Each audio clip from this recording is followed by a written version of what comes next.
Si è svolta in modalità a distanza la premiazione della 31esima edizione del concorso letterario Modello Pirandello, organizzata dal Kiwanis Club di Agrigento in collaborazione con il Parco Letterario Luigi Pirandello e il Pirandello Sable Festival. La competizione è riservata agli studenti delle scuole secondarie superiori, che diventano autori di una novella ispirata alla grande tematica narrativa del premio Nobel agrigentino. La manifestazione è stata condotta da Franco Zicari ed è avvenuta in videoconferenza. È la prima volta che non la facciamo di presenza, è la prima volta che i finalisti, oltre a un rimborso spese, non avranno quest'anno la possibilità di visitare Agrigento.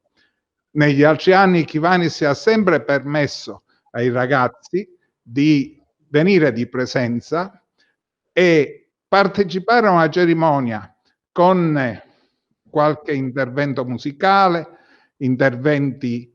di attori professionisti che leggevano passi delle novelle. Questa sera invece andremo all'essenziale,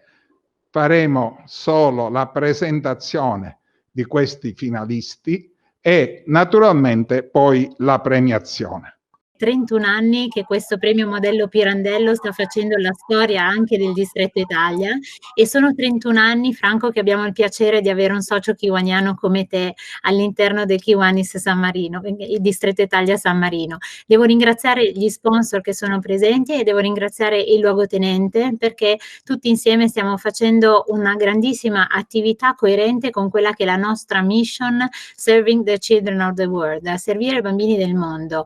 Come contribuendo a migliorare la nostra comunità, un bambino e una comunità alla volta. Oggi in linea non vedo dei bambini, ma vedo delle ragazze, ne sono molto orgogliosa per una questione di genere innanzitutto, ma proprio perché noi ragazze siamo motore dello sviluppo, non ce ne vogliano gli uomini che sono in rete in questo momento, sono donne anche le professoresse che vi hanno coinvolto, e devo dire che condividere questo momento di gioia con voi per me è un onore, perché chissà davvero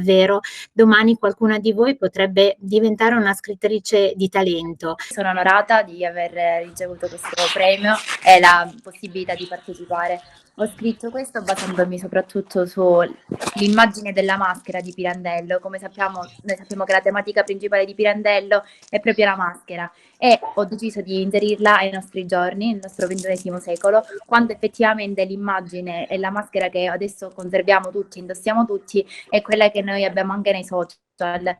Cioè, i social sono la maschera di questo nostro mondo, di questa nostra società, e quindi ho deciso di porre in esempio questo, parlando quindi di questo sindaco, che è, diciamo, il personaggio principale ovviamente della mia novella, e che attraverso comunque le sue illusioni, attraverso questa sua realtà, che lui comunque è, diciamo, ingannatrice, lo inganna, alla fine si scopre essere tutt'altra persona da quella che lui in realtà voleva dimostrare, da quella che era nei social effettivamente.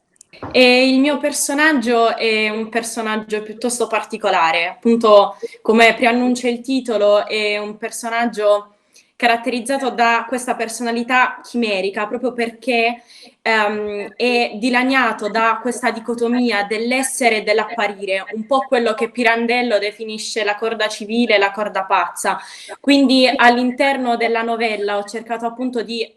riproporre questo tema, prima di tutto della maschera, della crisi dell'identità, dell'io, e quindi quest'uomo che in un momento, in un solo istante,